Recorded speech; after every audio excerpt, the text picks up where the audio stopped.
Football's world governing body, FIFA, has framed the 26 World Cup's expansion from 32 to 48 teams as a watershed moment for inclusivity, opening the door for nations that have never qualified before.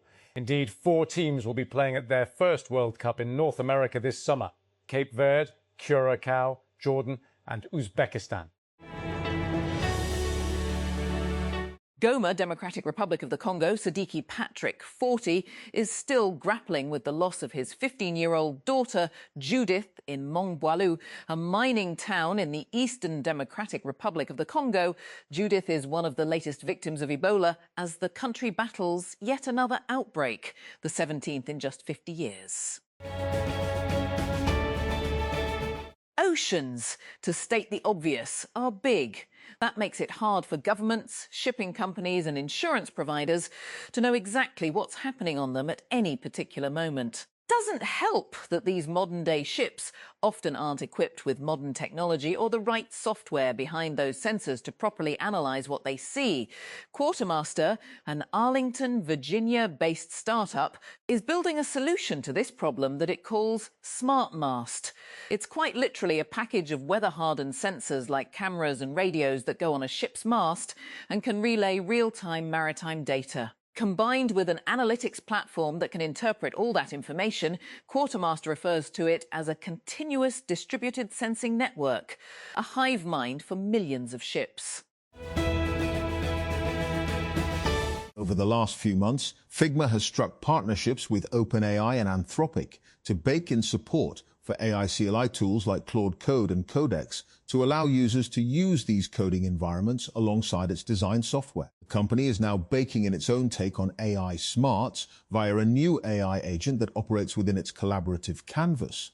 Figma says users can employ natural language text prompts to direct its new AI agent to generate new designs, edit existing ones, or automate tasks such as generating iterations of existing designs. Users can even fire up multiple agents that can do various tasks simultaneously. The School for Contemporary and Islamic Learning, also known as SIL, has come under criticism after a parent alleged that its Lahore campus is still requiring students to appear in exams despite the Punjab government's decision to announce early summer holidays due to the ongoing heatwave. According to the complaint, students at SIL's defence branch have been asked to sit exams on May 25, even as temperatures remain extremely high. The Sindh government has approved the construction of a modern terminal for trucks, trailers and heavy loading vehicles outside Karachi, along with a dedicated heavy vehicle track connecting Karachi port to the proposed terminal on the Northern Bypass. The decision was taken during a meeting of the Sindh Mass Transit Authority, chaired by Senior Minister Sharjeel Enam Memon, where several major transport and infrastructure projects were approved. Pakistan pace legend Wasim Akram has delivered a candid assessment of Pakistan's back-to-back test defeats to Bangladesh, expressing disappointment with the visitors' performance while also praising the hosts for their major progress in red ball cricket. Bangladesh sealed the series victory on the final morning, with their bowlers taking the last 3 Pakistan wickets to complete a comprehensive win. The Punjab government has finalised a new law aimed at cracking down on gang activity, hooliganism, the decades-old Gunda Act 1959, with stricter and more comprehensive legislation. Under the proposed law, repeat offenders acts will be declared anti-social persons, while district intelligence committees will be empowered to identify and officially declare suspected individuals involved in criminal activities. Google has announced Gmail Live, a new Gemini-powered feature that lets users ask questions about their inbox using natural language instead of typing search terms. The company introduced the feature on Tuesday at Google I/O 2026 as part of a wider expansion of AI Inbox for Gmail. Google says Gmail Live is designed to help users quickly find information buried in their emails, such as flight details, dentist appointments, Airbnb door codes, or school event information. Islamabad, after a sessions court on Tuesday sentenced Umar Hayat to death for the murder of 17-year-old social media influencer Sana Yousaf. The detailed order made public on Wednesday as there were no mitigating circumstances in the case. Last year, Umar Hayat, son of a retired government official and a TikToker himself, was arrested a day after 17-year-old Yousaf was arrested a day after, on June 2025, was shot dead in her Islamabad. Islamabad. PTI on Wednesday finally agreed to sit with the government to resolve their differences, provided incarcerated PTI founder and former Prime Minister Imran Khan is released from jail. Previously, the party and its founder repeatedly refused to engage in dialogue, referring to the incumbent government as thieves and dacoits in public statements. Hassan Rahim shook fans in Toronto on May 10 when Indian singer Talwinder joined him on stage to perform their song Wishes live for the first time ever. Speaking about the day, Rahim told BBC Asian Network's Haroon Rashid he couldn't stop hugging his brother. The Pakistani pop sensation said, "At the end, music and art will win." Cheering children, check. Military honor guard, check. Cannon fire and marching band, check. Vladimir Putin's welcome outside the Great Hall of the People was a near mirror image of the reception for Donald Trump last week. Congressman Thomas Massie, one of the most vocal critics of United States President Donald Trump, has lost his primary race to Trump-backed former Navy SEAL Ed Galrine in a major political victory for the Republican leader. Massie had angered Trump by publicly opposing military action against Iran and sponsoring a bill that resulted in the release of files linked to convicted paedophile Jeffrey Epstein and resisting parts of the president's agenda. His defeat in the most expensive US House of Representatives primary race in history highlighted Trump's continued influence over the Republican Party and the political risks faced by Republicans who break with him. South Korean chipmaker Samsung Electronics is facing one of the most serious workers' strikes in its history, with a protest which could affect the overall economy and the group's global supply of semiconductors. The company's workers' union has announced that more than 48,000 workers will stop work on Thursday to protest for 18 days over their bonus payments. UK Electric has issued safety guidelines ahead of Eid al-Adha, urging citizens to follow precautionary measures to avoid electrical accidents during sacrificial activities. In its advisory, the power utility asked residents not to tie sacrificial animals to electricity poles or keep them near transformers and other electrical installations. NextGen Auto has announced the introduction of a battery protection sheet for all new JQ J7 vehicles following concerns raised after a recent incident involving a JQ J7 PHEV in Taubat, Neelam Valley.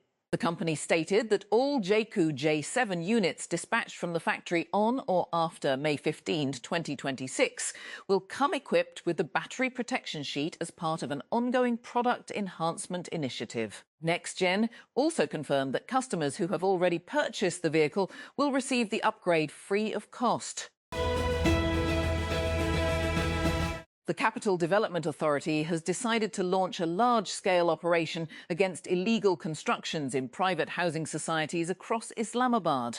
According to reports aired by 24 News HD on Wednesday, the operation will target unauthorised residential and commercial buildings constructed on convenience and public facility plots, as well as violations of approved layout plans. The University of Chakwal has issued a clarification following controversy over the presence of an Israeli flag at a strategic conference organised by its International Relations IR department. The university stated that the flag's display was not intended to promote or recognise Israel, but rather to educate students about the threat it poses to Pakistan and the Muslim world, particularly in light of ongoing atrocities against Palestinians in Gaza. Lenovo has introduced the Legion Y960 gaming headset during its latest hardware launch event in China. The headset is priced at around $88 and comes in black and silver color options. Its main highlight is a physical 7.1 channel surround sound system. This summer has brought on a nightmare for students across Pakistan and a PR bloodbath for the Cambridge Examinations Board. Its mathematics paper leaked hours before hundreds of thousands of teenagers were supposed to attempt it across the country on April 29. The memes were eviscerating. Next time, print out the leaked PDF, and when the invigilator hands you the question paper, say, "It's okay, I've brought my own." In truth, though, no one was laughing. It was a bit of doom and gloom, said Lahore student Hamza Nasir, describing the mood outside the hall after his AS-level mathematics P1 exam. Some students who had no idea about the leak were livid and others were celebrating its veracity.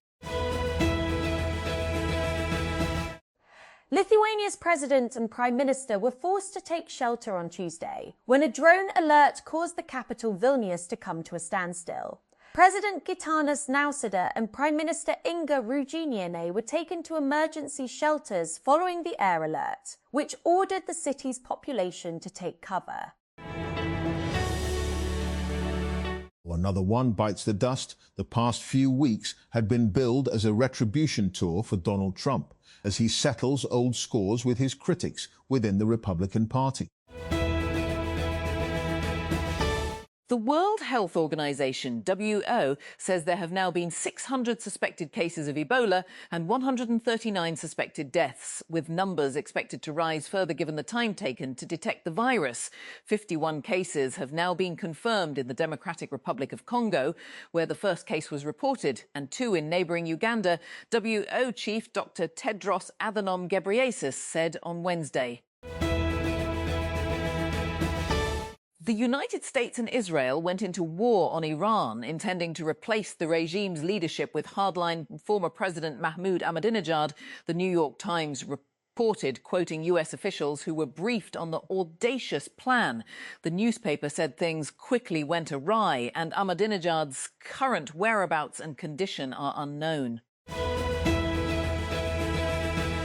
The Philippine Supreme Court has refused to block the arrest of a senator wanted by the International Criminal Court, ICC, for crimes against humanity. Senator Ronald De La Rosa, whose whereabouts are unknown, is wanted by the court in The Hague for his role in the country's war on drugs during Rodrigo Duterte's 2016 to 2022 presidency. The United Kingdom government said it had eased sanctions imports of Russian jet fuel and diesel refined in third world countries amid soaring fuel prices caused by the Iran war and prolonged closure of the Strait of Hormuz. The trade licence that came into effect on Wednesday is of indefinite duration, according to the UK's Department for Business and Trade, and will be periodically reviewed. It will allow the UK to import Russian crude oil refined in third countries, such as India and Turkey. Arsenal have ended a 22-year wait to be crowned Premier League champions after Manchester City were held 1-1 by Bournemouth. Michael Arteta's men held off the challenge of Pep Guardiola's second-place City on Tuesday night to seal a long-awaited triumph with 1 game to spare. The Keynesian Institute of Management and Sciences, KIMS private school in Lahore, is facing criticism after students claimed it scheduled exams during Punjab's summer vacations. According to details shared by students, O1 exams at KIMS are continuing till June 11, while Grade 8 exams are set to continue till June 4th, even though Punjab's summer break begins on May 20 soon. Lenovo has officially announced the Yoga Air 14 Ultra Aura in China with a lightweight body, a 14-inch OLED display and Intel Core Ultra series processors. The laptop weighs 975 grams and measures 13.9 millimeter thick. It starts at around $1,470.